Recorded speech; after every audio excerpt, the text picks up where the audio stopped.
நடிகர்கள் பின்னால் போகாதீர்கள், மயில்சாமி அண்ணாதுரை பேட்டி. இளைஞர்கள் நடிகர்கள் பின்னால் போக வேண்டாம் என்று விஞ்ஞானி மயில்சாமி அண்ணாதுரை வேண்டுகோள் விடுத்தார்.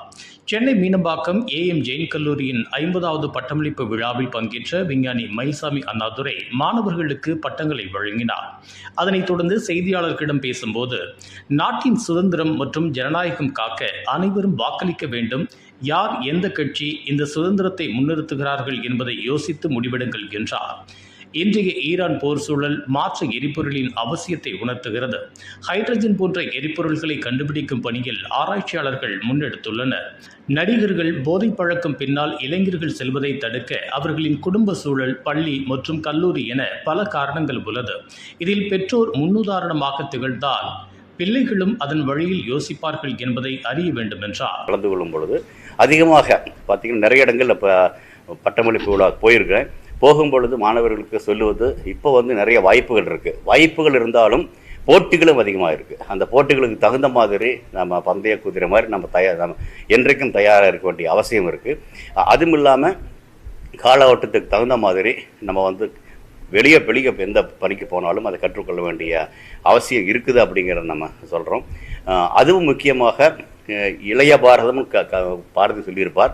ஆனால் உண்மையிலேயே உலக அளவில் பார்த்திங்கன்னா இளைஞர்கள் அதிகமுள்ள நாடாக இந்தியா இருக்கிறதை தாண்டி அடுத்த 30-40 வருடங்களுக்கு நம்ம தான் இளமையாக இருக்க போகிறோம். இப்போ ஒரு வீட்டிலேயே பார்த்திங்கன்னா கூட இளைஞர்கள் தான் அந்த வீட்டினுடைய நம்பிக்கை, அந்த சமுதாயத்தினுடைய நம்பிக்கை அப்படிம்பாங்க. அதே மாதிரி நம்முடைய நாட்டின் நம்பிக்கையை தாண்டி உலகின் நம்பிக்கையாக கூட இந்திய இளைஞர்கள் உருவாக வேண்டிய அவசியம் இருக்குது.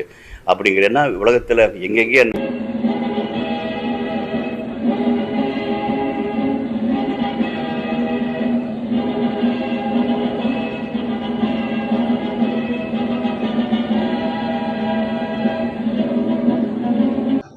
இன்றைக்கி ஏஎம்ஜே காலேஜினுடைய அறிவியல் கலைக்கல்லூரியினுடைய பட்டமளிப்பு விழா 50வது பட்டமளிப்பு விழாவில் மாணவர்களுக்கு பட்டமளிப்பு ஏற்றுவதற்காக வந்திருக்கேன்.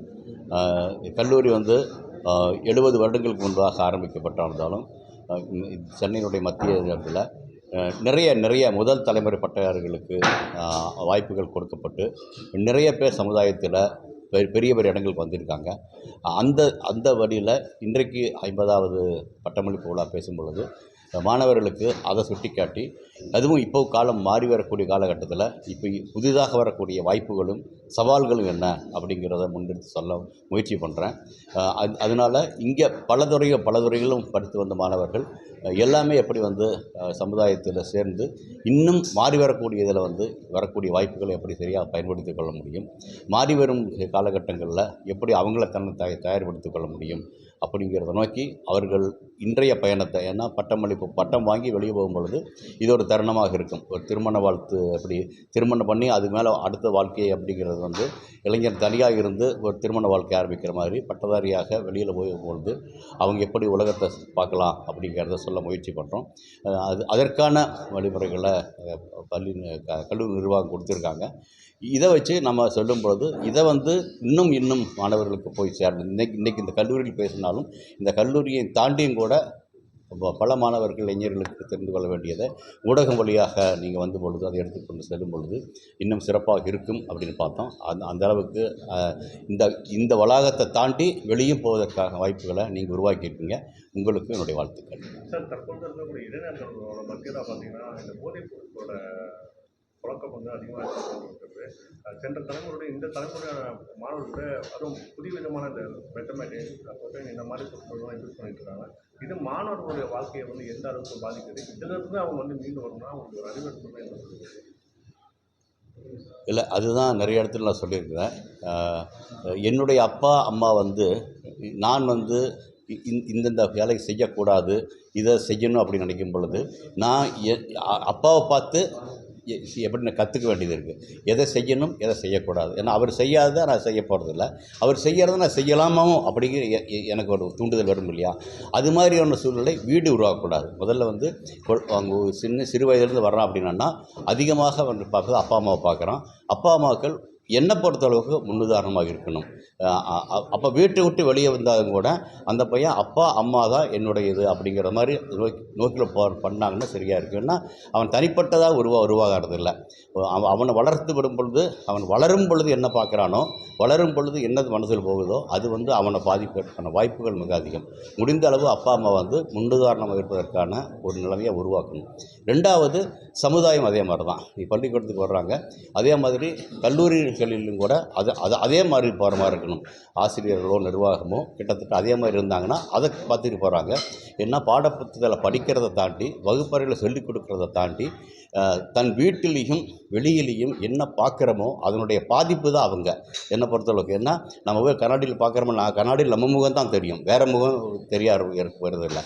அதே மாதிரி நம்முடைய முகங்களாக இருப்பவர்கள் தான் அடுத்த தலைமுறை இளைஞர்கள். அவர்கள் சரியாக இருக்கணும் அப்படின்னா முகங்கள் முதல்ல சரியாக இருக்கணும். அது வந்து என்னை பொறுத்தளவுக்கு அப்பா அம்மா, அப்புறம் வெளியே வரும் பொழுது ஆசிரியர்கள், அப்புறம் ஆட்டோமேட்டிக்காக அதுக்கு சமுதாயத்தாழ்னு வர்றாங்க, சமுதாயம் சரியாக போகும். இதுதான் எனக்கு எங்கள் அப்பா அம்மா கற்றுக் கொடுத்த பாடம். இதைத்தான் நான் எல்லாத்துக்கும் சொல்கிறேன். இப்போது இருக்கக்கூடிய இளைஞர்கள்கிட்ட திரைமுகம்ன்றது வந்து பார்த்திங்கன்னா பெருமளவில் இருக்கிறது. அதாவது வந்து பார்த்திங்கன்னா குறிப்பிட்ட ஒரு சில நபர்களை வந்து பின்தொடர்ந்து செல்வது, அங்கே விபத்தில் சிக்கிறது, இது போன்ற சம்பவம் வந்து தொடர்ச்சியாக நடைபெற்று கொண்டே வருது. இதை நீங்கள் எப்படி பார்க்குறீங்க பொழுது இளைஞர்கள்கிட்ட? இல்லை, அதுதான். அதாவது எல்லா தலைமுறைகளையும் எல்லா இளைஞர்களுக்கும் யாரையாவது ஒருத்தர் ஆதர்ச புருஷராக இருக்கணும் அப்படிங்கிறது ஒரு மனித இயல்பு. அதைத்தான் திருப்பி நான் சொல்கிறேன். அந்த ஒரு வேர்க்கையை எனக்கு வந்து தாகமாக இருக்குதுன்னா தண்ணி குடிக்கணும் அப்படிங்கிறது தான். அது தண்ணீராக இருக்கலாம், இளநீராக இருக்கலாம், வேறு ஏதாவது பலரசமாக இருக்கலாம். ஆனால் எனக்கு கிடைக்கிறது குடிக்கிறோம் இல்லையா? அப்போ வந்து அந்த இடத்துல தான் நம்ம வந்து ஆதர்ச புருஷர்களை வீட்டிலே உருவாக்க வேண்டும். அப்பா அம்மா அவங்க சரியாக வரணும். அப்பா அம்மா வந்து இருந்தாங்கன்னா நான் கற்றுக்கொண்ட பார்த்தது இந்த அண்ணாதுரையினுடைய ஆதர்ச புருஷர் மயில்சாமி என்னுடைய அப்பா தான். அதுதான் என்னுடைய மயில்சாமி அண்ணாதுரை சொல்கிறேன் அப்படின்னா அதுக்கு காரணம் என்னுடைய அப்பா. என்னை உருவாக்குனது முழுக்க என்னுடைய உருவாக்கத்தில் எங்கள் அப்பா பணிபுரிஞ்சிருக்காரு. அதைத்தான் நான் மற்ற எல்லா இடத்துலையும் சொல்கிறேன். எல்லா வீட்டிலையும் அவங்களுடைய தார்மீக இது என்ன அப்படின்னா, அப்பா அம்மாவுக்கு வந்து தன்னுடைய பையன் உயரமாக போகணும் விருப்பப்படுறீங்க. அந்த விருப்பத்தை நிறைவேற்றுவதில் நீங்கள் எவ்வளோ காசு பணம் செலவு பண்ணுறீங்களோ அதை தாண்டி நீங்கள் எப்படி முன்னுதாரணமாக இருக்கணும் அப்படின்னு இருந்துச்சுன்னா கண்டிப்பாக நீங்களும் சிறப்பாக இருப்பீங்க, உங்கள் குழந்தை குட்டிகளும் சிறப்பாக இருக்கும். சார், போர் சூழலில் எந்த மாதிரியான அப்டேட்டில் நம்ம இந்தியா இருக்குது, எந்த மாதிரியான முயற்சிகள் தேவைன்னு நினைக்கிறீங்க? இப்போது சைனா போன்ற நாடுகள் மேக்ஸிமம் அந்த எலக்ட்ரிக்கல் அந்த மாதிரி போகிறாங்க. நம்மளோட அப்கிரேட் எப்படி? இல்லை, நம்மளும் அதை நோக்கி தான் போகணும்னு சொல்கிறாங்க, போக வேணும்னு சொல்கிறேன் நானும் இப்போ. அதற்காகத்தான் இந்த ஒரு சவாலான நேரத்தை ஒரு சந்தர்ப்பமாக பயன்படுத்தி கொண்டு பல 100 ஆண்டுகள் கிட்டத்தட்ட 100 வருஷங்களாக இந்த ஒரு ஆராய்ச்சி தான் எப்படி நீரிலிருந்து ஹைட்ரஜன் ஆக்சிஜனை பிரித்து அதை எப்படி எரிபொருளாக பயன்படுத்த முடியும், பல இடங்களில் பயன்படுத்த முடியும் அப்படிங்கிறத ஆராய்ச்சி இழந்திருக்கு. ஆனால் பல காரணங்களால் அது முன்னெடுத்து எடுத்துகிட்டு போகலை. இப்போ இருக்கக்கூடிய காலகட்டத்தில் அது முன்னெடுத்து எடுப்பதற்கான வாய்ப்புகள் நிறையா இருக்குது. ஏன்னா இப்போ சூரிய மின்சாரம் குறைந்த அளவில் கிடைக்குது. இப்போது இன்றைய தேவையும் அது மாதிரி இருக்குது. இது எல்லாம் சேர்ந்து நம்ம இன்றைய சூழ்நிலையில் நம்ம செய்வதற்கான வாய்ப்புகள் இருக்குது. எப்படி 50-60 வருடங்களாக நிலவுக்கு அதுக்கு முன்னால் போனவங்க நிலவில் எதுவும் இல்லைன்னு சொல்லிட்டு போக மறந்துட்டு திரும்பி போடுறாங்களோ, வருவதற்கு காரணமாக இருந்தது நம்முடைய சந்திரயான். அதே மாதிரி இப்போ திரும்ப நம்ம வந்து ஹைட்ரஜனை வந்து இன்னும் சிறப்பாக எடுத்துகிட்டு போக முடியும், எளிதாக செய்ய முடியும் அப்படிங்கிறத கொடுத்தோம்னா இன்றைய வார சூழ்நிலையில் இது முடிஞ்சு வரும் பொழுது, இப்போ கோவிட்டுக்கு முன்னால் இருந்தோம் நம்மளும் வேறு, கோவிட்டுக்கு பின்னால் நம்ம இருக்கிற மாதிரி இருக்கும் இல்லையா? கோவிட்டுங்கிறது நமக்கு ஒரு சந்தர்ப்பம் கொடுத்துருக்கு. அதே மாதிரி இப்போ இருக்கக்கூடிய இந்த போர் சூழ்நிலை நமக்கு தேவையான எரிபொருளுக்கு மாற்றான எரிபொருள், சுற்றுப்புற சூழ்நிலை பாதிக்காத ஒரு எரிபொருளை உருவாக்குவதற்கான வாய்ப்பை உருவாக்கியிருக்குன்னு நினைக்கிறேன். கடைசி கேள்வி சார், தற்போது தேர்தல் நேரம் இது. இப்பொழுது இருக்கக்கூடிய இளைஞர்களுக்கு நீங்கள் ஒரு அறிவுரை கூறணும்னா என்ன அறிவுரை கூறுவீங்க இந்த தேர்தல் சமயத்தில்? ஏன்னா ஃபஸ்ட் டைம் ஓட்டர்ஸ் வந்து அதிகமாக இருக்காங்க இந்த டைமு. ஸோ நீங்களும் நிறைய இளைஞர்களை பார்த்தது, அவங்க எல்லாமே ஃபஸ்ட் டைம் ஓட்டர்ஸ் தான். அவங்களுக்கு ஒரு அறிவுரையாக நீங்கள் தெரிவிக்கணும்னா என்ன சொல்லுவீங்க? அறிவுரை அப்படின்னு சொல்கிறத விட நான் என்ன எதிர்பார்க்குறேன் அப்படின்னா, மிக கடினமான இதுக்கு பிறகு தான் நம்மளோட சுதந்திரம் கிடச்சிருக்குது. இந்த சுதந்திரத்தை நம்ம சரியாக பாதுகாக்கணும், அதற்கான பொறுப்பும் கடமையும் நமக்கு இருக்குது. இப்போ அந்த கடமையில் முக்கியமானது வந்து நமக்கு வாக்களிக்க அன்று கண்டிப்பாக வாக்களிக்கணும் ஒன்று. அப்புறம் அதே மாதிரி கொஞ்சம் யோசித்து வாக்களியுங்க. இது ரெண்டும் உங்களுக்கு தெரியும் என்னென்ன பண்ணணும்னு. யோசித்து வாக்களியுங்க. இது ரெண்டும் பண்ண வேண்டிய அவசியம் இருக்குதுன்னு நினைக்கிறேன். ஏன்னா மிக கடினமாக இதில் கிடைத்த சுதந்திரம், இந்த சுதந்திரத்தை பாதுகாக்க வேண்டிய அவசியம் நமக்கு சிறப்பாக இருக்குது. ஆக அதை எடுத்துகிட்டு போகக்கூடிய வர்றாங்க இல்லையா, அவங்கள தேர்ந்தெடுக்க வேண்டியதில் நமக்கு பொறுப்பு இருக்குது.